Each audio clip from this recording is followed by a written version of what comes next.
Hello दोस्तों, तो आज हम अपने यूनिट 5 कंप्लीट कर लेंगे हर्बल ट्रैक टेक्नोलॉजी की। आज इसी वीडियो में हम पूरा का पूरा सिलेबस यूनिट 5 का खत्म करेंगे। चाहे वीडियो कितना भी लंबा जाए वो आपकी जिम्मेदारी है, देखना। मेरा काम है समझाना, मैं आपको समझाऊंगा। तो सबसे पहला जो क्वेश्चन उठता है यूनिट 5 से, क्या हमारे क्वेश्चन आएंगे या नहीं आएंगे। तो वेरी वेरी इंपॉर्टेंट यूनिट है।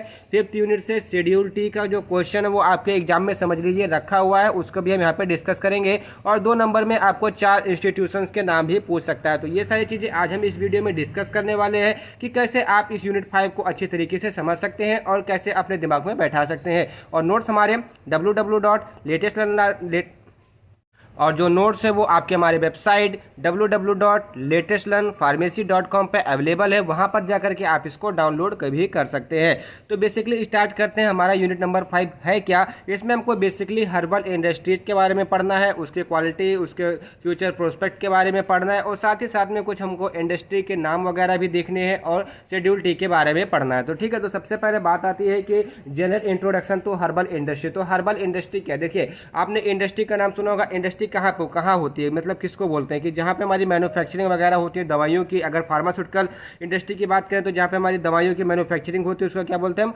हर्बल इंडस्ट्री, फार्मास्यूटिकल इंडस्ट्री बोलते हैं। उसी प्रकार से जहाँ पे हमारे हर्बल प्रोडक्ट हुआ, चाहे वो आयुर्वेदिक हुआ, चाहे वो यूनानी हुआ, चाहे वो सिद्धा हुआ, या हमारा होम्योपैथिक हुआ, तो हमारी उसको क्या कहलाई जाएगी, वो हर्बल इंडस्ट्री कहलाई जाएगी। ठीक है ना। अब इसके हम present scope and future prospect के बारे में बात करते हैं। क्या है the use of herb of the drug, मतलब क्यों यूज करते हैं, प्रिवेंशन के लिए, ट्रीटमेंट के लिए यूज करते हैं। और ग्लोबल टाइमिंग पे इस समय नियर अबाउट जो 60 to 70% लोग हैं वो आयुर्वेदिक के ऊपर या हर्बल के ऊपर निर्भर हैं। अपने बॉडी की जो फिजियोलॉजी अल्टर हो जाती है, किसी भी डिजीज से ग्रसित हो जाते हैं, उसको फिर से सही करने के लिए। ठीक है ना। Their use has been increasing world wide since the last past 200 years ago. मतलब कहने का क्या है कि 200 से 300 साल पहले से ही जो हमारे वर्ल्ड वाइड रिकॉर्ड है, मतलब हर्बल का यूज करने का, हर्बल प्रोडक्ट यूज करने का, वो काफ़ी तेज़ी से बढ़ा हुआ है। एनुअल ग्रोथ जो इसकी 5.5 to 6.5% है। देख लीजिए, इतना तो किसी देश का जीडीपी नहीं बढ़ता है जितना इसका एनुअल ग्रोथ है। एंड हाईएस्ट CAGR कंट्री, मतलब कहने का क्या है कि जो हमारी हाईएस्ट CAGR कंट्री जिसमें मतलब प्रोडक्शन वगैरह जो करते हैं उसमें इंडिया और चाइना आता है। लेकिन एक चीज़ और, जो हमारे चाइना है वहाँ पे इसका जो प्रोडक्शन था हर्बल मटेरियल का, वो हमारे इंडिया से लगभग 40% गुना ज़्यादा होता है। और इंडिया में हमारे अवेलेबिलिटी होने के बाद भी मतलब चाइना से ज़्यादा हमारे यहाँ हर्बल रॉ मटेरियल उपस्थित है। लेकिन हमारे यहाँ पे कुछ ऐसी कमियाँ हैं जिसके ऊपर हम काम नहीं कर पा रहे हैं, और काम नहीं कर पाने के कारण जो भी हमारी हर्बल ड्रग है उतने अमाउंट में यहाँ पे प्रोड्यूस नहीं कर पा रही है, उतनी अच्छी क्वालिटी में हम प्रोड्यूस नहीं कर पा रहे हैं। ठीक है ना। तो बेसिकली जो इंडिया और चाइना है वो वर्ल्ड वाइड का 10.5% जो हमारे हर्बल प्रोडक्ट है उसको कंटिन्यू करते हैं, बोले तो मैन्युफैक्चर करती है। अब reason behind the popularity of the natural product, मतलब करने का क्या है कि जो हमारा हर्बल ड्रग है या जो हमारे नेचुरल प्रोडक्ट है ये पॉपुलर क्यों है। पॉपुलर होने का मतलब सीधा समझिए कि इसको हमको मतलब ऐसा क्यों लगा कि हमको इनटेक करना चाहिए, हमको इसको लेना चाहिए। तो सबसे पहली बात ये सेफ है, पहली बात। उसके बाद लेस टॉक्सिक है। भाई सेफ है तो इसका मतलब लेस टॉक्सिक होगा, लेस साइड इफेक्ट भी होगा, इजिली अवेलेबल भी होगा, एंड एफोर्डेबल प्राइसेस भी है इसका। देखिए प्राइसेस के बाद में मैं नहीं करता हूँ, प्राइसेस इसके हाई भी होते हैं, डाउन भी होते हैं, जैसे जैसे कंडीशन आपको देखने को मिलेगी। ठीक है ना, वो अलग चीज़ है, लेकिन आप इसको अफोर्ड कर सकते हैं as compare to synthetic drug. देखिए सिंथेटिक ड्रग में एक दवाइयाँ ऐसी भी आती है, मैं एकदम कॉमन मतलब मेडिसिन का नाम ले रहा हूँ, गुड सेफ CB के नाम से जो आपकी सिफोट्रैक्सिन वगैरह में जो आती है, उसका जो इस समय का रेट है वो 28 रुपये पर टेबलेट के हिसाब से है। ठीक है ना। आप सोच रहे हैं अगर आपको 28 रुपये की एक टेबलेट, अगर वहीं पर आयुर्वेदिक में चले जाएंगे तो आपको मैक्सिमम टू मैक्सिमम 5 रुपये या 7 रुपये, उससे भी मैक्सिमम तो 12 रुपये। इससे ज़्यादा आपको आयुर्वेदिक की कोई भी टेबलेट, कोई भी मतलब फॉर्मुलेशन ज़्यादा इससे ज़्यादा महंगे में नहीं मिलेगी। हाँ, अगर बॉटल वगैरह आती है तो उसकी बात अलग है, क्योंकि वहाँ पे क्वांटिटी भी ज़्यादा रहती है। ठीक, इजीली अवेलेबल होता है, मतलब आपके हमारे पास इजीली अवेलेबल होगा, किसी भी मेडिकल स्टोर पे आपको मिल जाएगा। ठीक है ना। उसके बाद इसमें जो हमारी इंडियन सिस्टम आती है उसमें कितने परसेंट कंट्रीब्यूशन है। देखिए आयुर्वेदा का 86% इंडियन सिस्टम में कंट्रीब्यूशन है, वहीं यूनानी का 3% और वहीं सिद्धा का 4% और होम्योपैथिक का केवल 7%। तो आयुर्वेदिक का जो हमारे इंडियन सिस्टम में जो सिंपल बोलने की भागीदारी है वो 86% है। ठीक। उसके बाद स्कोप ऑफ हर्बल इंडस्ट्री, मतलब जो हर्बल इंडस्ट्री उसका स्कोप क्या है। तो स्कोप हर्बल मेडिसिन और इंडस्ट्री का न्यू लीड का मतलब लीड क्या होता है, न्यू लीड का जो फार्माकोलॉजिकल एक्टिव सब्सटेंसेस होते हैं उसको लीड मॉलिक्यूल या लीड कंपाउंड बोलते हैं। तो न्यू लीड के डिस्कवरी में हो सकता है इसका स्कोप। ठीक है ना। फाइटोकेमिस्ट्री में जैसे आप TLC वगैरह जो आप स्क्रीनिंग वगैरह करने में भी जा सकते हैं, मॉलिकुलर बायोलॉजी में भी जा सकते हैं, प्लांट बायोटेक्नोलॉजी में तो ये सब्जेक्ट ही उसी का है। जेनेटिक इंजीनियरिंग में भी जा सकते हैं। जेनेटिक इंजीनियरिंग किस में जा सकते हैं आप बोलिए, जो आपके प्लांट की जेनेटिक इंजीनियरिंग होती है वहाँ पर आप जिसमें जा सकते हैं। एंड मॉडर्न हर्बल फार्मुलेशन में इसके क्या है कुछ स्कोप्स हैं, ठीक है ना। अब पॉपुलर हर्ब ड्रग जैसे मतलब एक आपको एग्जांपल के तौर पे बता रहा हूँ कि ऐसी कौन कौन सी ड्रग है जो कि पॉपुलर है जिसको हम आए दिन यूज करते हैं। जैसे अश्वगंधा हो गया, आप लोग जानते हैं कि अश्वगंधा जो हमारी बॉडी के जो मतलब सिंपल बोलें जो आपको थकान लग जाती है या सिंपल बोलें कि आपका जो शरीर कमजोर हो जाता है तो उसको मजबूत करने मतलब वीकनेस को ट्रीट करने के लिए किसका यूज करता है, अश्वगंधा का यूज किया जाता है, ठीक है ना। ब्लूबेरी हो गया, गार्लिक हो गया, तो इस सब का यूज जो है जैसे ब्लूबेरी जैसे अस्थमा वगैरह में यूज करते हैं, गार्लिक अस्थमा में क्या आता है कॉन्ट्राइंडिकेटेड होता है, तो ये हमारा कहाँ पर जाएगा साइड इफेक्ट एडवर्स इंट्रैक्शन में जाएगा। गार्लिक अस्थमा के केज में नहीं लेंगे। जिनसेंग हो गया, जिनसेंग को ही मतलब जिनसेंग अपने में पाया नहीं जाता, लेकिन जो जिनसेंग का काम होता है सेम एज अश्वगंधा होता है, ठीक है ना। जिनको बायलोबा हो गया जो कि आपके जो मतलब जो बोलते हैं ना कि पीलिया पकड़ लिया उसमें ट्रीटमेंट करते हैं। नीम का तो आप जानते हैं कि वाइड स्पेक्ट्रम है, एंटीबायोटिक है। तुलसी तो आप जानते हैं कि इसका अनलिमिटेड यूज है, ठीक है ना। खांसी जुकाम बुखार हर एक चीज में इसको आप यूज कर सकते हैं, ठीक है ना। अब देखते हैं Indian scenario of the herbal drug, मतलब कहने का क्या है कि इंडिया की नजर से हर्बल ड्रग क्या है। तो about 7000 herbal plant species found in the India, मतलब कहने का क्या है कि 7000 से ज्यादा जो हर्बल स्पीसीज है, प्लांट की स्पीसीज है वो इंडिया में पाई जाती हैं, जबकि चाइना में केवल 5000 स्पीसीज ही पाई जाती हैं। लेकिन India is not well stabilise in global market, लेकिन इंडिया ने अभी अपने ग्लोबल मार्केट में आयुर्वेदा के या हर्बल के मामले में अपनी जगह पक्की नहीं की है। रैंक अगर देखें तो इंडिया का सेकंड रैंक है, लेकिन चाइना का फर्स्ट रैंक है, ठीक है। इंडिया मेरी कंट्री है इसलिए मैंने इसको ऊपर लिखा, चाइना को मैंने नीचे लिखा, ठीक। अगर इंडिया के बारे में बात करें तो ये ग्लोबल मार्केट में केवल 2% ही अपना हर्बल ड्रग देता है। अगर वहीं चाइना के बारे में बात करें तो ये 30% अपना ग्लोबल शेयर मार्केट यूज करता है हर्बल ड्रग में, ठीक है ना। तो संपर्क से समझते हैं कमाई किसकी ज़्यादा हुई, चाइना की हुई कि नहीं, तो आगे कौन बढ़ेगा, चाइना बढ़ेगा ना। अब इंडिया में क्या होना चाहिए कि जो हमारी सरकारें हैं, जो हमारी भारत सरकार है, उनको इसके प्रति एक और कदम उठाना चाहिए कि जिससे कि जो हमारी रुचि है वो इसके प्रति और बढ़े। जैसे मैं हूँ, मेरी रुचि इसके प्रति मतलब हमारा जो हर्बल है या हम फार्माकोग्नोसी जिसको बोलते हैं, या सिंपल बोले कि प्लांट के विषय में मेरी रुचि बहुत ज़्यादा है। मैं इसको लेकर के आगे और भी ज़्यादा काम करना चाहता हूं, तो ये मेरे अंदर एक जुनून आया। इसी प्रकार से आप लोगों के भी अंदर जुनून आना चाहिए कि जो इंडिया को 2% मार्केटेड वैल्यू मिली हो, ये लगभग 50% मार्केटेड वैल्यू मिल जाए लगभग 2040 तक, ठीक है ना। ये आपकी जिम्मेदारी है, मेरी जिम्मेदारी नहीं है, आपकी जिम्मेदारी है, ठीक है। मेरी जिम्मेदारी कितनी थी मैंने आपको बताया इसके बारे में, वो मेरी जिम्मेदारी यहाँ पे खत्म। अब मेरी जिम्मेदारी ये बनती है कि मैं अपने इंडिया को और आगे बढ़ाऊं, ठीक। ये बात आपको समझ में आ गई कि इंडिया का कौन सा रैंक है, कितने % कॉन्ट्रीब्यूशन है।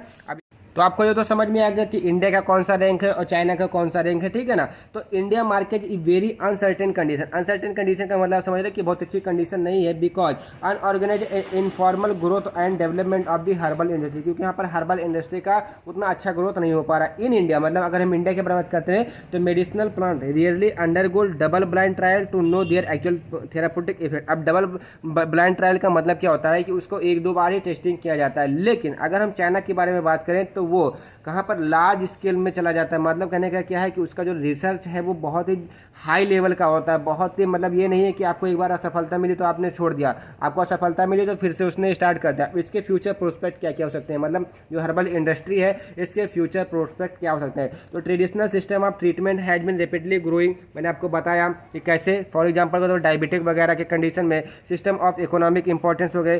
Plants product useful for starting material for semi synthetic preparation, मतलब जो भी आपकी सेमी सिंथेटिक प्रिपरेशन होती है उसका जो स्टार्टिंग मटेरियल क्या होता है आपका हर्बल से ही मिलता है। जैसे प्लांट स्टेरॉइड हो गया, ओरल कॉन्ट्रासेप्टिव हो गया, जैसे डाइसोजेनिन वगैरह होता है, ठीक है ना। माइक्रो ऑर्गेनिज्म हो गया, एंटीबायोटिक हो गया, ये सब हमको कहाँ से मिलती है, सिंपल सा जो हर्बल से ही मिलती है। The interest in natural product as a source of new biological active compound increasing the research and the development. जैसे अगर आपको इसके प्रति इंटरेस्ट आ गया कि नेचुरल प्रोडक्ट बहुत अच्छा है, इसका कोई एडवर्स इफेक्ट नहीं है, लेस टॉक्सिक है और इससे बहुत जल्दी से ट्रीट किया जा सकता है, तो आप इसके प्रति काम करना स्टार्ट कर देंगे, ठीक है ना। अब इसमें 55% of the lead compound of the medicine in British national फार्मूले आर नेचुरल प्रोडक्ट। अब देखिए 56% जो हमारी ब्रिटिश फार्माकोपिया है वो जो फार्मूलरी है वहाँ पर 56% जो लीड कंपाउंड मतलब फार्माकोलॉजिकल एक्टिव कंपाउंड है जो उनकी मेडिसिन है वो हर्बल प्रोडक्ट से ही निकाली गई है।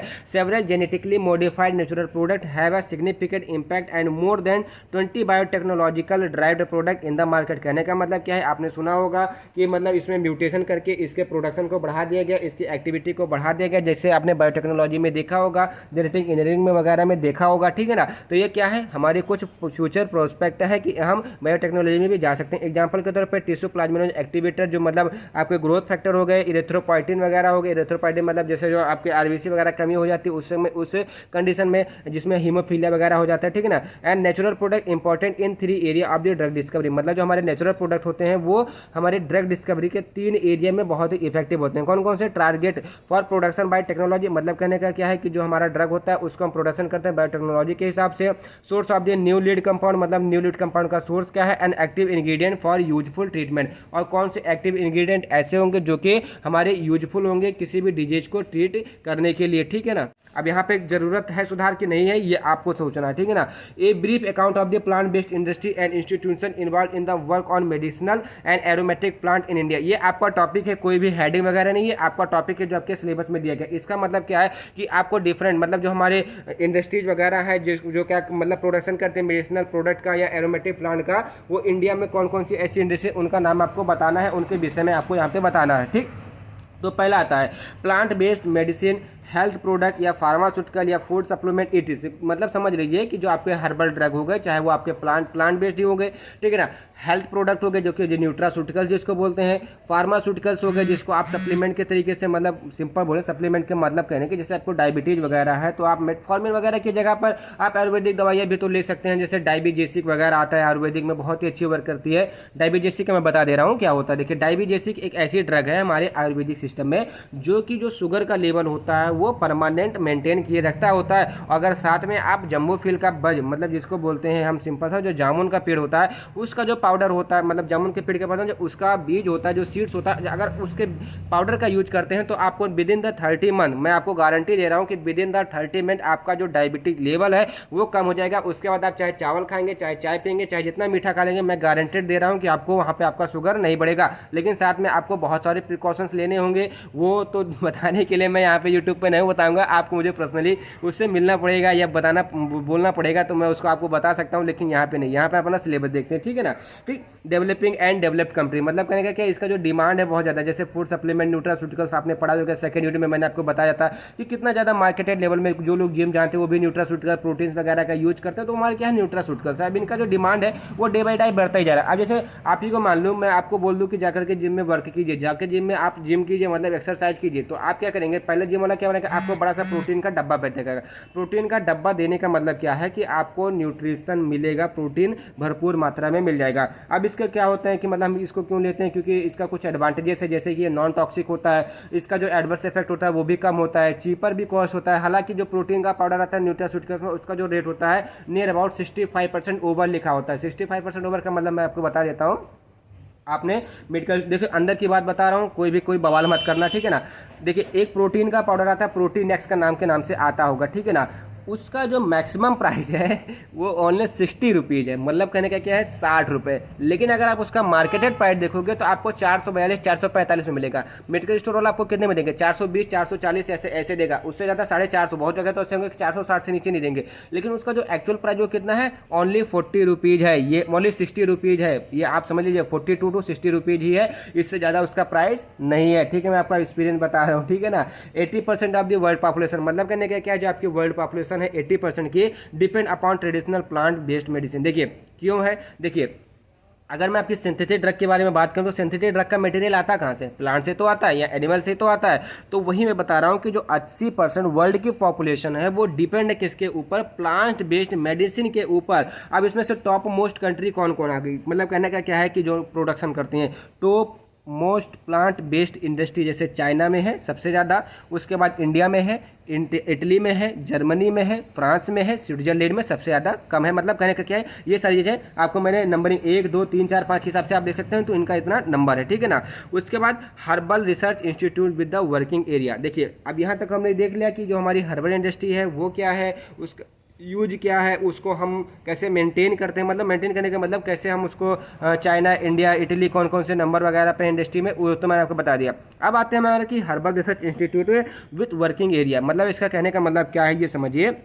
इसमें सिंपल से आपको कौन सा क्वेश्चन पूछ सकता है कि नेम 4 मतलब 4 हर्बल इंस्टीट्यूट या 4 हर्बल इंडस्ट्री के नाम से पूछ लेगा, उसका वर्किंग एरिया भी पूछ लेगा। तो सबसे पहले अगर हर्बल के मामले में कोई आता है तो हमारी इंडिया की सबसे बड़ी company ICMR Indian council of medical research है, जो कि न्यू दिल्ली में स्थित है। उसके बाद आता है IARI का मतलब इंडियन एग्रीकल्चर रिसर्च इंस्टीट्यूट, जो कहाँ पर है, न्यू दिल्ली में है। और इन दोनों का जो वर्किंग मतलब ICMR IAR का जो वर्किंग फार्मूला वो क्या है, जेनेटिक एंड प्लांट ब्रीडिंग में, प्लांट पैथोलॉजी में, माइक्रोबायोलॉजी के, माइक्रोबायोलॉजी इंडियन वाली नहीं, जो प्लांट मतलब ह्यूमन वाली नहीं, जो प्लांट में माइक्रोबायोलॉजी माइक्रो वगैरह जो अटैक वगैरह करते हैं, ठीक है ना, उनकी microbiology and plant harvest technology, ये ICMR IAR का वर्किंग एरिया है, ठीक है ना। उसके बाद अघारकर रिसर्च इंस्टीट्यूट, जो कहाँ पर आपका पुणे में है, इनका जो बायो मतलब वर्किंग एरिया क्या है, बायोडाइवर्सिटी मतलब बायोडाइवर्सिटी का मतलब आप समझ रहे हैं ना कि जो हमारे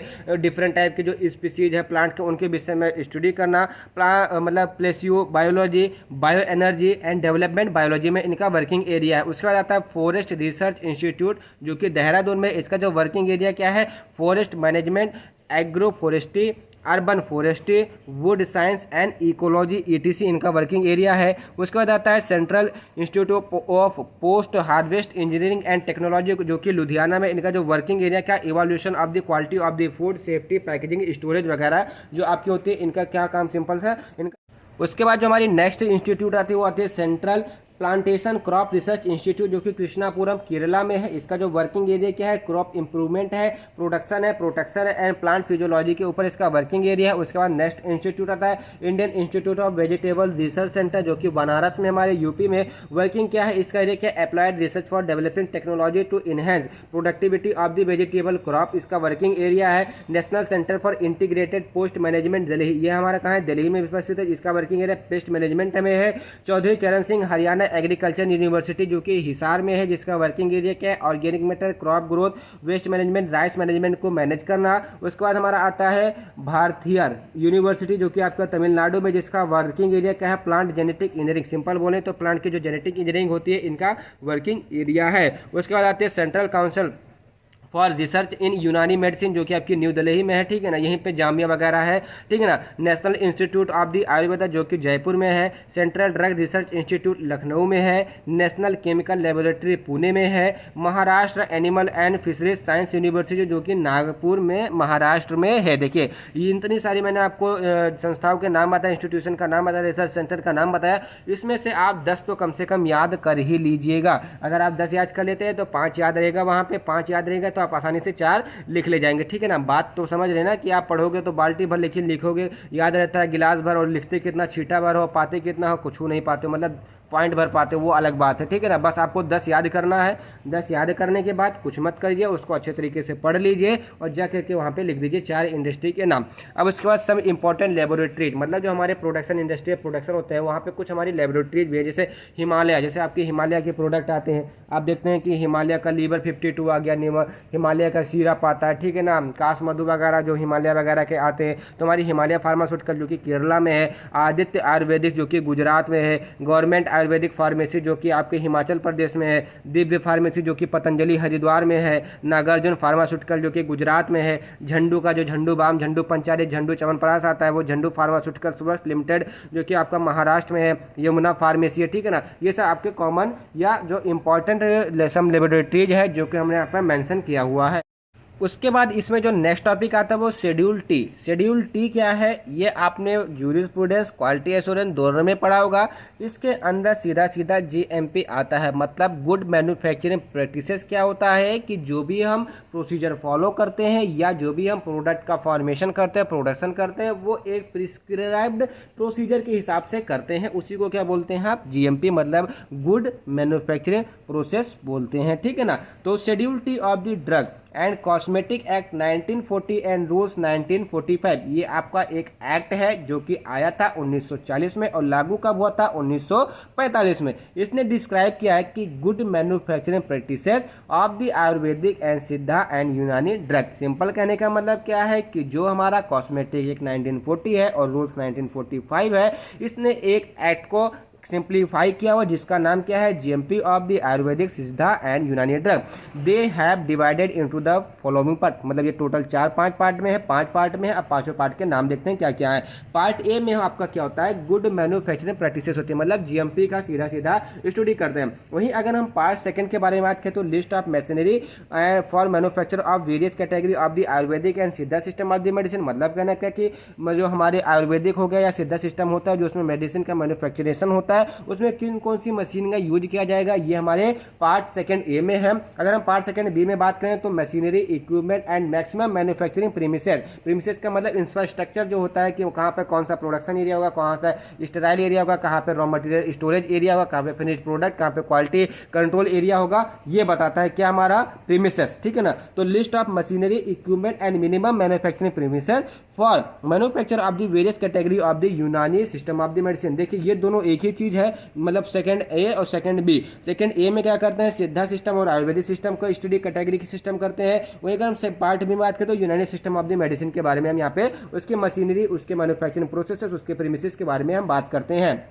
अगर हम पार्ट सी की बात करें तो list of equipment recommended for in house quality control system, मतलब जो क्वालिटी कंट्रोल सिस्टम होता है कि जिससे कि हम उसकी डिग्री ऑफ एक्सीलेंस, मतलब जो हमारा प्रोडक्ट है उसके जो एक्टिविटी है उसको उसी तरीके से रखें, उसका क्वालिटी एकदम अच्छी तरीके से रखें। तो इन हाउस, मतलब इन हाउस का मतलब क्या आता है कि जैसे आप जहाँ पर प्रोडक्शन कर रहे हैं वहीं पर उसका जो क्वालिटी कंट्रोल होना है वो कहाँ पर आता है, पार्ट सेकंड सी में आता है। उसमें कौन कौन से इक्विपमेंट होंगे, यूज होंगे, वो पार्ट सेकंड सी में आता है। अगर पार्ट सेकंड डी के बारे में बात करें तो supplementary guideline for the manufacture of the रस औषधीज का मतलब जैसे आप रस औषधीज का सिंपल मतलब आप समझिए कि जो आपके मार्केटेड में हर्बल फार्मूलेशन है, जो सीरप है, उसको आप क्या बोलते हैं, रस औषधि बोलते हैं। एंड कुछ सजात होता है जिस ऑफ द आयुर्वेदिक, सिद्धा एंड यूनानी सिस्टम ऑफ द मेडिसिन। अब एक चीज और नोट, ये जो जीएमपी गाइडलाइन है ये हमारे वैद्य, सिद्धार्थ एंड हकीम के ऊपर एप्लीकेबल नहीं होते हैं, क्योंकि उनका एक काम होता है कि वो कहीं से प्रोडक्ट खरीदते नहीं है, खुद तोड़ते हैं, खुद बनाते हैं, खुद पुड़िया में पैक करके खुद बेचते हैं और खुद ही ट्रीट करते हैं। तो इसलिए जीएमपी की जो गाइडलाइन है वो वैद्य, सिद्धा और हकीम के लिए एप्लीकेबल नहीं है। अब जीएमपी क्या है, अब इसका आगे का जो पॉइंट है वो कैसे हमको समझना है। तो सिंपली जो जीएमपी होता है वो कंस्टिट्यूएंट्स है, सिंपल जो उसका स्ट्रक्चर होगा वो किस प्रकार से होगा, या ये हमको बताएगा कि हमको एक फार्मूलेशन बनाने के लिए किन किन चीज़ों को आवश्यकता होगी। सबसे पहला इंफ्रास्ट्रक्चर। इंफ्रास्ट्रक्चर का मतलब क्या, जो आपकी हर्बल ड्रग इंडस्ट्री है उनका इंफ्रास्ट्रक्चर किस प्रकार से होना चाहिए। फॉर एग्जाम्पल के तौर पर आसपास में कोई पॉल्यूटेंट नहीं होना चाहिए, आसपास में कोई ऐसी फैक्ट्री नहीं होनी चाहिए जिसका डस्ट वगैरह जो है वो आपसे कॉन्टामिनेट करके उस प्रोडक्ट को खराब कर दे। दूसरी बात कहते हैं स्टोरेज और वर्क स्पेस होना चाहिए। स्टोरेज और वर्क स्पेस का मतलब क्या है कि मतलब एडिक्वेट स्पेस आपको चाहिए होगा कि अगर आपके पास रॉ मटेरियल है तो रॉ मटेरियल को अलग रखें, फिनिश प्रोडक्ट को अलग रखें। अब ऐसा ना हो कि एक ही कमरे में सब उठा के लदा के रख दिया, ऐसा नहीं होना चाहिए, बस आपके लिए अलग अलग होना चाहिए, ठीक है ना। क्वालिटी कंट्रोल यूनिट होनी चाहिए, मशीनरी एंड इक्विपमेंट्स होने चाहिए, पैकेजिंग मटेरियल होना चाहिए, स्टाफ होने चाहिए, ठीक है ना, एंड डॉक्यूमेंटेशन एंड रिकॉर्ड आपके पास प्रॉपर होने चाहिए। ये कवर अप क्या करता है, जीएमपी। अब जीएमपी की डेफिनेशन देखते हैं। GMP is a production and testing practices that have to ensure the quality of the product. Simple बात करें तो जीएमपी क्या है, ये हमारी क्वालिटी ऑफ प्रोडक्ट को इंश्योर करता है, जिसको बोलते हैं एश्योर्ड करना, मतलब गारंटेड देता है कि अगर आप जीएमपी के हिसाब से चलेंगे, उसके प्रोसीजर के हिसाब से चलेंगे तो आपकी जो क्वालिटी होगी प्रोडक्ट की वो एज इट इज बनी रहेगी, उसमें कोई भी डिग्रेडेशन नहीं होगा, आपके क्वालिटी युक्त पदार्थ आपको मिलेगा, ठीक है ना। अब इसके ऑब्जेक्टिव भी पूछा है हमारे सिलेबस में, तो ऑब्जेक्टिव के बारे में बात करते हैं। तो सबसे पहला ऑब्जेक्टिव क्या है, to ensure that only authenticate raw material that are devoid of any contamination used for manufacturing of the drug. देखिए पहला तो यही हो गया कि आपको कोई भी कॉन्टामिनेटेड प्रोडक्ट का यूज नहीं करना है किसी भी ड्रग के मैन्युफैक्चरिंग के लिए। तो ये इंश्योर करता है कि जो आपको मतलब मटेरियल मिले वो ऑथेंटिकेटेड मिले। ऑथेंटिकेटेड का मतलब प्रमाणित मिले। प्रमाणित का मतलब क्या है कि उसमें किसी भी प्रकार का एडल्ट्रेशन नहीं होना चाहिए। फॉर एग्जाम्पल के तौर पर आपके यहाँ पे जो अदरक पाया जाता है और वहीं अगर जो जापान का अदरक पाया जाता है, दोनों में डिफरेंट होता है। डिफरेंट क्या होता है, आपके यहाँ का जो अदरक होता है भूरे कलर का होता है और वहाँ का जो अदरक होता है वो सफेद कलर का होता है। इसी प्रकार से उसके अंदर जो केमिकल कंस्टिट्यूएंट पाए जाते हैं वो भी डिफरेंट पाए जाते हैं। तो इन कंडीशन हमको अगर इंडिया का अदरक चाहिए तो हमको जापान का अदरक को हटाना होगा। तो ये हमारे क्या जाएगा, ऑथेंटिकेटेड मटेरियल। एक फार्मूलेशन के लिए हमको इंडियन अदरक चाहिए तो हम इंडियन अदरक का ही यूज करेंगे, ठीक, for the manufacturing of the Indian drug नहीं, मतलब हर्बल ड्रग, ठीक। To ensure that prescribe manufacturing procedure is followed in order to maintain the standard. अब जीएमपी का एक ऑब्जेक्ट और क्या है कि ये एक आपको प्रिस्क्राइब्ड मतलब मैन्युफैक्चरिंग प्रोसेस दे देगा। प्रोसेस का मतलब प्रोसीजर दे देगा, जिसको अगर आप फॉलो करेंगे तो फॉलो करते करते आप अगर उसको फॉलो करते रहेंगे तो आपका जो प्रोडक्ट है वो बहुत ही अच्छी तरीके से बनकर तैयार होगा, कोई भी उसमें कॉन्टामिनेशन नहीं रहेगा। And to ensure the quality of the drug should be acceptable, मतलब जो आपकी ड्रग की क्वालिटी होगी वो एक्सेप्टेबल होनी चाहिए। Operator should be train to carry procedure, मतलब जो ऑपरेटर्स होंगे वो जो हमारी जीएमपी के गाइडलाइंस होंगे, जो प्रोसीजर होंगे इसको ट्रेंड होने चाहिए, जिसको ये कैरी आउट कर सके। And record of the manufacture, मतलब जो भी आपने मैन्युफैक्चर किया उसका रिकॉर्ड होना चाहिए। And instruction and procedure are written in a clear and ambiguous language. अब ऐसा नहीं कि कुछ फारसी में लिख दो कुछ उसमें लिख दो, मतलब एक सिंपल लैंग्वेज में लिखनी होनी चाहिए कि जो हर जगह एप्लीकेबल हो, ठीक है ना। ये तो ऐसी लैंग्वेज कौन सी, केवल एक है जो कि इंग्लिश, जो कि वर्ल्ड वाइड एप्लीकेबल है। कहीं पर भी आप जाएंगे तो इंग्लिश, ऐसा नहीं कहा जाएगा कि अगर आपने इंग्लिश प्रोसीजर दिया है तो कोई भी ऐसा देश नहीं है, कोई भी ऐसा राज्य नहीं है, कोई भी ऐसी कंट्री नहीं है जहां पे वो पब्लिक ना हो सके। अगर हम हिंदी में लिखते हैं तो कुछ ही कंट्री में वो पब्लिश हो सकता है, अगर हम मराठी में लिखते हैं अगर हम चाइनीज में लिखते हैं तो कुछ ही कंट्रीज में, अगर हम मलेशियन में लिखते हैं तो कुछ ही कंट्रीज में, लेकिन अगर आप इंग्लिश में लिखते हैं तो वो आपका जो रिसर्च पेपर होगा वो ओवरऑल इंडिया, वो ओवरऑल वर्ल्ड वाइड में वो पब्लिक हो सकता है। अब बात हम करते हैं जीएमपी के पार्ट्स के बारे में। तो जो हमारा देखिए, जो आपका सिलेबस दिया हुआ है, जो आपका सिंपल सा जो सिलेबस छोटा सा दिया हुआ है 5 यूनिट का, उसमें जो सिंपल जीएमपी के पार्ट फर्स्ट के बारे में ही बताया गया है, मतलब जो इंफ्रास्ट्रक्चर किस प्रकार से होना चाहिए आपके, मतलब जो आपकी हर्बल इंडस्ट्री है उसका। तो लोकेशन एंड द सराउंडिंग, मतलब कहने का क्या है कि जो आपकी इंडस्ट्री होना चाहिए उसकी लोकेशन और उसके अगल बगल क्या लेना चाहिए। तो सबसे पहले जो आपकी लोकेशन होनी चाहिए वो भी गुड होनी चाहिए और free from the contamination sources, मतलब जैसे डस्ट हो गया, ड्रेन हो गया। ड्रेनेज का मतलब जैसे अब अपने घर में पानी वगैरह जो गंदा पानी फेंकते हैं तो नाले से जो बाहर निकलता है, ठीक है ना, उसी को ड्रेन बोलते हैं, ठीक है ना। तो उस जगह पे नहीं होना चाहिए कि जहाँ उस पानी का ड्रेनेज हो। एंड डस्ट नहीं होना चाहिए। स्मोकिंग, मतलब स्मोकिंग का मतलब आसपास में धुआं, जंगल वगैरह की आग लग जाए, धुआं बहुत हो जाए, तो ऐसी कंडीशन नहीं होनी चाहिए। एंड उसके बाद should be far from any other factory, मतलब कोई ऐसी फैक्ट्री जो कि डिसएग्रीगेबल ऑर्डर फ्यूम्स या डस्ट, जैसे चीनी मिल ही मान लीजिए आप। चीनी मिल में क्या होता है कि जब धुआं निकलता है काला काला, आप देखते होंगे बहुत ही डिसएग्रीगेबल होता है, उसका ऑर्डर भी अच्छा नहीं होता है, फ्यूमिंग भी होती है, डस्ट तो ऑलरेडी होता ही है, स्मोक, काला धुआं भी निकलता है, ठीक है ना। यहाँ पे चीनी मिल का एग्जांपल बहुत ही अच्छे तरीके से मैंने आपको बताया है कि आप उसको ले सकते हैं। तो उस चीनी मिल के बगल में आप कोई भी आप अपने हर्बल इंडस्ट्री नहीं लगा सकते हैं, ठीक है ना। उसके बाद आता है सेकंड क्या, design construction and maintenance of the building should be in manner. कहने का मतलब क्या है कि जो आपकी फार्मास्यूटिकल इंडस्ट्री होगी या हर्बल इंडस्ट्री होगी, जो उसका डिजाइन होगा, जो उसका कंस्ट्रक्शन होगा, उसकी मेंटेनेंस होगी, वो एक मैनर में होनी चाहिए। ऐसा नहीं है कि आपने क्या किया कि आपने क्वालिटी कंट्रोल यूनिट बनाई, क्वालिटी कंट्रोल यूनिट के बगल में आपने क्या बना दिया कि एंसिलरी एरिया बना गया। एंसिलरी एरिया कहाँ होता है, जहाँ पर आपका वॉशरूम होता है, बेडरूम होता है, सोने का रूम होता है, एंसिलरी एरिया उसको बोलते हैं, ठीक है ना। तो दोनों पास में नहीं हो सकते। प्रोडक्शन एरिया के साथ में अब स्टेराइल प्रोडक्शन आप कर रहे हैं, मतलब मान लीजिए कि पेरेंटल का प्रोडक्शन कर रहे हैं तो हीपा फिल्टर लगा ही नहीं है, तो ये नहीं होना चाहिए। एक मैनर में होना चाहिए that allow production of the drug under the hygienic condition. आप कैसे होना चाहिए, जैसे इसमें रिक्वायरमेंट क्या क्या होना चाहिए, मतलब कंस्ट्रक्शन के लिए क्या क्या रिक्वायरमेंट। पहली बात, एडुकेट एरिया होना चाहिए कि मतलब आपके पास मतलब सफिशिएंट एरिया होना चाहिए कि जिससे आपके रॉ मटेरियल हो, फिनिश प्रोडक्ट हो, क्या कोई भी मटेरियल उसको आप स्टोर करके रख सके। इजी क्लीनिंग होना चाहिए ऑफ द वॉल फ्लोर, मतलब जो आपके फ्लोर है, वॉल है, ठीक है ना, इन सबका आप इजी से क्लीन आउट कर सकें। उसके बाद क्या है, ड्रेनेज सिस्टम होना चाहिए कि जो आपके वेस्टेज वगैरह उसको आप ड्रेन आउट कर सकें। वेंटिलेशन सिस्टम होना चाहिए, वेंटिलेशन तो आपको हीपा फिल्टर या लेमिनेट एयर फ्लो लगा होना चाहिए। Protection from the insect, bird, rodents, etc, मतलब ऐसा नहीं है कि जहाँ पर आप प्रोडक्शन कर रहे हैं तो वहाँ पे चूहा घुस जाए या उड़ती चिड़िया आकर के बैठ जाए, कोई भी इंसेक्ट आकर के वहाँ पे लग जाए, तो ऐसा नहीं होना चाहिए। एंड ड्राइंग सिस्टम होना चाहिए। ड्राइंग सिस्टम का मतलब क्या है कि सुखाने वाला एरिया या सुखाने वाला equipment and fire safety measures भी होने चाहिए आपके उस हर्बल इंडस्ट्री में, ठीक। उसके बाद वाटर सप्लाई होनी चाहिए। वाटर सप्लाई बहुत ही इंपॉर्टेंट है। और वाटर सप्लाई कैसी होनी चाहिए, only pure and portable water should be used for the manufacturing of the herbal medicine. Disposal of the waste, disposal का मतलब उसको नष्ट कर देना, ऐसे वेस्ट जो कि हमारे हेल्थ के लिए हार्मफुल है, जो भी हमारे फार्मास्यूटिकल्स के लिए हार्मफुल है, उससे कॉन्टामिनेट कर सकते हैं, उनको हमको डिस्पोज कर देना चाहिए। क्लीनिंग ऑफ द कंटेनर, मतलब जो आप कंटेनर का यूज करते हैं, लाइक जब वायल हो गया, बॉटल हो गया, जार हो गया, ठीक है ना, इन सबको आप अच्छे तरीके से वॉश करेंगे, क्लीन करेंगे एंड ड्राई करेंगे, तभी उसका आप यूज करेंगे। अब स्टोर्स का मतलब क्या है, शुड हैव एडिक्वेट स्पेस, मतलब कहना क्या कि उसके पास अच्छा खासा स्पेस होना चाहिए कि वो स्टोर कर सके किसी भी रॉ मटेरियल को, फिनिश प्रोडक्ट को एंड पैकेजिंग मटेरियल को भी।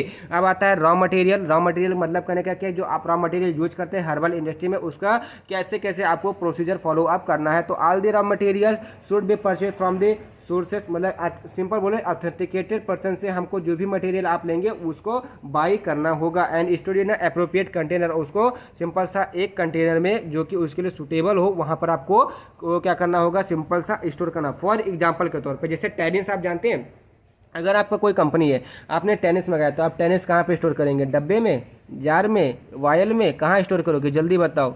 टीने में ना, टीने वेने में नहीं स्टोर करते हैं। जो बकरी की खाल होती है, बकरी की खाल को निकाल करके उसके अंदर पैक करते हैं, किसको, टेनिस को करते हैं। तो ऐसा सारी चीज़ें वहाँ पे अवेलेबल होनी चाहिए, ठीक, ये आ गया समझ में। And should be prevent their deterioration. Deterioration का मतलब क्या, जैसे मैंने आपको टेनिन बताया, अभी आपने क्या किया, उस टेनिन को लेकर के आपने टीने के डब्बे में डाल दिया। अब जब आपने टीने के डब्बे में डाला तो वहाँ पे लोहा है भाई, जो टेनिन है और जितना कॉन्टामिनेट करेगा तुरंत डिटोरिएट हो जाएगा। डिटोरिएट का मतलब नष्ट हो जाएगा। अब जब नष्ट हो जाएगा, नुकसान होगा, कंपनी वाला मालिक आएगा और उसको क्या करेगा, भागो यहाँ से, अब हमारे यहाँ पे कोई भी चीज़ अवेलेबल नहीं है तुम्हारे लिए कि तुम यहाँ पे वर्क कर सको, ठीक।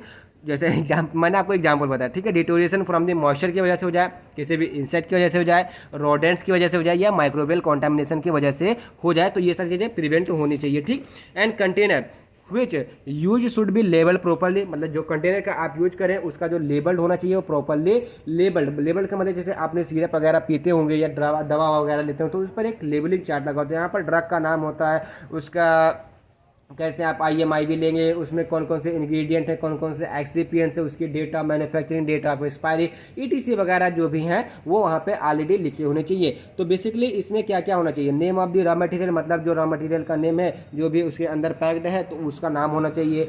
Source from which it has been procured, मतलब कहने का क्या है, प्रोक्योर्ड का सिंपल मतलब समझिए, क्योर्ड का मतलब उसको संभाल के, और प्रो का मतलब उससे पहले, ठीक। तो कौन सोर्स है। एंड स्टेटस मतलब अंडर टेस्टिंग है या अप्रूव्ड है या रिजेक्टेड है, ठीक, समझ में आ गया। Lot number and batch number होना चाहिए। And date of the consignment. Consignment का मतलब सीधा जो ऑर्डर वगैरह आता है, जैसे आप फ्लिपकार्ट से ऑर्डर करते हैं तो आपका वहाँ से ऑर्डर चल के आपके पास में आता है एक कंसाइनमेंट के द्वारा, मतलब एक वाहक के द्वारा आता है, ठीक है ना। उसके बाद आपका आता है packaging material. Packaging material the container and closure should be clean and dried for the Ayurveda, Siddha and यूनानी ड्रग। मतलब कहना क्या है कि जो भी पैकेजिंग मटेरियल आपका होगा वो एकदम क्लीन आउट होना चाहिए, एकदम ड्राइड होना चाहिए, ठीक है ना। अब वर्किंग स्पेस क्या होना चाहिए, should have adequate space for the orderly placement of the equipment and material, finish product, packaging material, ETC के लिए आपको एक एडिक्वेट स्पेस होना चाहिए। देखिए अब इस स्पेस में कुछ एक्स्ट्रा चीज़ें भी आप डाल सकते हैं। फॉर एग्जांपल के तौर पे लेमाइनर एयर फ्लो के लिए आपको अलग स्पेस होना चाहिए, हिपा फिल्टर के लिए अलग स्पेस होना चाहिए, वाल वगैरह जो होते हैं उसके लिए आपको अलग स्पेस होना चाहिए, प्रोडक्शन के लिए अलग स्पेस होना चाहिए। तो वर्किंग स्पेसेस के लिए आपके बहुत सारे टॉपिक्स हैं, जैसे आप स्टेराइल वर्किंग स्पेसेस डाल सकते हैं, या ओरल डाल सकते हैं, या पेरेंटल डाल सकते हैं, या आप टॉपिकल डाल सकते हैं, या ऑप्थेल्मिक डाल सकते हैं। मतलब जितनी भी कैटेगरी की आपको ड्रग याद आ रही है उसके लिए आप स्पेसिफिक एरिया डाल सकते हैं। स्पेसिफिक एरिया डाल दिए, जैसे आपने बोला कि स्ट्राइल, तो स्ट्राइल में आपका कहना चाहिए कि कोई भी ट्रैफिक कंट्रोल होना चाहिए। ट्रैफिक कंट्रोल का मतलब क्या है कि एक से दूसरे सामान में लड़ाना चाहिए, लीकेज होना नहीं चाहिए, ठीक है ना। दूसरी चीज क्या है, हीपा फिल्टर लगाना चाहिए, एयर फिल्ट्रेशन लगाना चाहिए। तो इस प्रकार से वर्किंग स्पेसेस अच्छे से एक्सप्लेन कर सकते हैं अगर पूछा जाता है तो, ठीक। Health clothing and sanitisation of the working, मतलब कहने का क्या है कि जो आपकी हेल्थ होनी चाहिए, मतलब आप किसी भी प्रकार के माइक्रो ऑर्गेनिज्म से इन्फेक्टेड होनी चाहिए, जैसे आपको TB वगैरह ना हो, आपको खांसी जुकाम ना हो, किसी भी प्रकार के बैक्टीरियल इन्फेक्शन से आप ग्रसित नहीं होने चाहिए, ठीक है ना। तो ऐसे वर्कर को वहाँ पे होना चाहिए। अब कोई वर्कर ऐसा है जिसको किसी प्रकार की डिजीज है, डर्मेटाइटिस है, दांत खाद खुजली है, ऊपर से क्या कहने का मतलब TB वगैरह है, या कोई भी अगर ऐसे मतलब बीमारी जिसकी वजह से हमारा प्रोडक्ट खराब हो सकता है, उनको सिंपली हम क्या बोलेंगे, क्या कर देंगे, एलिमिनेट आउट कर देंगे, उनको रेस्ट के लिए भेज देंगे। रेस्ट का मतलब क्या है कि उनको ऐसा नहीं कि तुरंत निकाल देंगे, उनको ये देखेंगे कि ठीक हो सकते हैं, नहीं ठीक होते तो भैया हाथ जोड़ लेंगे, भैया आप जाओ, हमारे पास आपके लिए नहीं है, ठीक। उसके बाद मेडिकल सर्विसेज, जैसे मेडिकल सर्विसेज, तो all the personal should be medically examined before the employment. मतलब किसी भी लोग को, किसी भी पर्सनल को अगर आप नौकरी पर रखते हैं तो उसका जो मेडिकल होगा उसको आप एग्जामिन करेंगे कि उसके अंदर किसी भी प्रकार की डिजीज तो नहीं है, वो TB से तो ग्रसित नहीं है, वो किसी हमारे स्किन डिजीज से तो ग्रसित नहीं है, या अदर कम्युनिकेबल डिजीज से तो ग्रसित नहीं है। तो इस कंडीशन में क्या होगा कि उनको हम एम्प्लॉयमेंट मतलब रोजगार देने से पहले ही उनको हम ये चीज़ चेक करेंगे। एंड क्वालिटी कंट्रोल सिस्टम होना चाहिए। तो एक quality control unit should be stabilise होनी चाहिए, मतलब एक होनी जरूर चाहिए for sampling, testing, documentation and release of the product, ठीक है ना। Test carried out by the quality control should comply with ASU मतलब आयुर्वेदा, सिद्धा, यूनानी, फार्माकोपिया स्टैंडर्ड। मतलब जो भी टेस्ट वो कैरिड आउट करेंगे वो हमारे जो आयुर्वेदा फार्माकोपिया होगा, यूनानी फार्माकोपिया या सिद्धा फार्माकोपिया होगा, इसके जो स्टैंडर्ड है उसके आधार पर ही करना। अब इसमें कौन कौन से मेंबर होंगे, एक एक्सपर्ट होगा with the degree in ASU medicine, मतलब आपका आयुर्वेदा, सिद्धा एंड यूनानी मेडिसिन में उसका एक एक्सपर्ट होना चाहिए जिसके पास डिग्री हो, केमिस्ट होना चाहिए जिसकी minimum qualification bachelor of science या बैचलर ऑफ डिग्री हो, या बैचलर कैटेगरी की साइंस से रिलेटेड कोई भी उसकी मतलब कैटेगरी होनी चाहिए। एंड एक बॉटनिस्ट होनी चाहिए, एक फार्माकोग्नोसिस्ट भी होना चाहिए साथ में, ठीक है ना। अब आता है हमारा सबसे स्टैंडर्ड ऑपरेशन प्रोसीजर। ये आपसे 7 नंबर में पूछा जा सकता है, इसलिए मैंने इसको थोड़ा डिटेलिंग में किया हुआ है। तो एज पर जीएमपी मतलब कहने क्या जीएमपी गाइडलाइन के अनुसार for premises and material under the schedule M of the drug and cosmetic act 1940 and 1945 SOP मतलब स्टैंडर्ड ऑपरेशन प्रोसीजर। मतलब अगर आप कोई इक्विपमेंट यूज करें तो उसका स्टैंडर्ड ऑपरेटिंग प्रोसीजर का मतलब आप उसको किस प्रकार से यूज करेंगे। आप कोई ड्रग बना रहे हैं तो उसका स्टेप बाय स्टेप आप कैसे उसको फॉलो अप करेंगे, ठीक है ना। तो SOP should be made available for the production, labeling, sampling, receipt of the material, testing, batch production या batch numbering, storage area and packaging material के लिए एक हर का एक एसओपी होता है। मतलब कहने का क्या है कि अगर आप टैबलेट बना रहे हैं तो टैबलेट पंचिंग मशीन में डाल रहे हैं तो आप कैसे पंचिंग मशीन में डालेंगे, इसका एक अलग प्रोसीजर है। आप वायल ले रहे हैं, वायल को वॉश करेंगे तो उसका वॉश करने का स्टैंडर्ड ऑपरेटर प्रोसीजर क्या है उसके हिसाब से ही करेंगे। तो इसमें कुछ टॉपिक्स हैं उसके बारे में बात करते हैं। तो रिसिप्ट ऑफ द मटेरियल मतलब रिसिप्ट का मतलब क्या होता है, जिसको रसीद बोलते हैं, ठीक है ना। जिसको आप बचपन में पढ़ने गएंगे तो टीचर आपको रसीद काट के देता होगा, ठीक है ना। फीस जमा करते हो तो रसीद काट के देता होगा, तो वही रिसिप्ट ऑफ द मटेरियल। मतलब कहने का क्या है कि जो भी आपने मटेरियल वगैरह मंगवाया है या भेजेंगे उसकी आपको एक प्रिंटेड रिसिप्ट होना चाहिए, ठीक है। तो written SOP should be available made available for receipt of raw material and printed packaging material. जो भी आपके रॉ मटेरियल मतलब पैकेजिंग मटेरियल उनका एक रिसिप्ट होना चाहिए, ठीक है ना। Proper record are also record to be maintain. मतलब कहने का क्या है जो भी आपका रिकॉर्ड होना चाहिए उसको एकदम वेल मेंटेन रखना चाहिए। And they record should contain मतलब जो रिकॉर्ड होना चाहिए उसमें क्या क्या होना चाहिए, नेम ऑफ द मटेरियल, पहली बात मटेरियल का नाम होना चाहिए, नंबर ऑफ द कंटेनर होना चाहिए, मैन्युफैक्चरर्स नेम होना चाहिए, सप्लायर का नाम होना चाहिए, क्वालिटी इन ईच कंटेनर जो भी प्रोडक्ट है उसकी क्वालिटी कैसे, और बैच नंबर वहां पे जरूर होना चाहिए, ठीक है ना। अब आते हैं सैम्पलिंग। सैम्पलिंग देखिए इसका दूसरा टॉपिक है, मतलब एसओपी के अंदर ही आता है सैम्पलिंग। तो इसका भी एक स्टैंडर्ड ऑपरेटिंग प्रोसीजर होता है जहां पर क्या कहते हैं SOP pertaining should be laid down and maintenance. मतलब कहना क्या क्या है कि इसको मेंटेन करता है the procedure should outline details like individual authorise to take sample. मतलब कौन आदमी इसको सैंपल को ले सकता है, मेथड ऑफ सैम्पलिंग मतलब सैम्पलिंग को लेने का तरीका क्या है, इक्विपमेंट रिक्वायर्ड कौन कौन से इक्विपमेंट की जरूरत पड़ेगी, and precautions, quantity of the sample and type of the container. मतलब किस कंटेनर में आपको वो स्टोर करेंगे जो कि आप अपने टेस्टिंग लेबोरेटरी तक लाकर जा सके। उसके बाद बैच नंबरिंग, इसमें क्या होता है एसओपीएस मतलब standard operating procedures should be made available for describing the procedure for numbering the batch. मतलब उसको नंबरिंग जो बैच की नंबरिंग होती है उसको करने का एक अलग प्रोसीजर होता है। फॉर एग्जाम्पल के तौर पर आपने देखा होगा कि किसी भी दो ड्रग का सेम मतलब बैच नंबर मतलब एक ही कैटेगरी के दो ड्रग का नंबर तो सेम हो सकता है, लेकिन दो कैटेगरी के दो ड्रग का आपको कभी भी बैच नंबर सेम नहीं हो सकता है। तो अलग अलग बैच नंबर कौन सा देना है कौन सा नहीं देना है ये उसका मेंटेन करना था, बैच मेमोरी में एसओपी के अंतर्गत में आता है। Batch number should permitted immediately. मतलब कहने का कि जो बैच नंबर होता है वो प्रोडक्शन के बाद तुरंत दे दिया जाता है। And apart from the batch number other detail like the date of the location मतलब कहने का क्या है और बैच साइट ETC और भी उसमें होने चाहिए, ठीक है ना। उसके बाद आता है टेस्टिंग। तो मतलब हमारा टेस्टिंग के लिए एक रिटर्न प्रोसीजर होना चाहिए, एसओपी होना चाहिए, ठीक है ना। Should be made available for describing the procedure involve in the testing of the raw material and finished product at the different manufacturing stage. कहने का मतलब क्या है कि जैसे टेस्टिंग आप इन प्रोसेस क्वालिटी कंट्रोल करते हैं, quality control finished product quality control करते हैं, आप रॉ मटेरियल की क्वालिटी कंट्रोल करते हैं, इक्विपमेंट के एक्यूरेसी चेक करने के लिए आप एनालिसिस वगैरह करते हैं, तो हमारा कहाँ पर आता है टेस्टिंग में ही आता है। तो all the test that are done should be suitably recorded. उनका एक प्रॉपर रिकॉर्ड होना चाहिए, डॉक्यूमेंट होना चाहिए। उसके बाद पांचवा कहा जाता है रिकॉर्ड ऑफ द एनालिसिस। तो record of the analysis should contain like name of the product, जिस भी प्रोडक्ट का आप एनालिसिस कर रहे हैं, dosage form, batch number, reference to test procedure, result of the test, observation, calculation and date of the testing. ये सारी चीजें आपके ऑलरेडी वहां पे प्रेजेंट होनी चाहिए as per the standard operating procedure inside the good manufacturing producer and in under the schedule T, ठीक है ना। Record should be maintain for calibration of the analytical apparatus. मतलब कहने का क्या है जो आपके एनालिटिकल एपार्टस हैं जिसका आप मेजरमेंट जैसे पोटेंशियोमेट्री बोल दे, कैलोरीमेट्री बोल दे,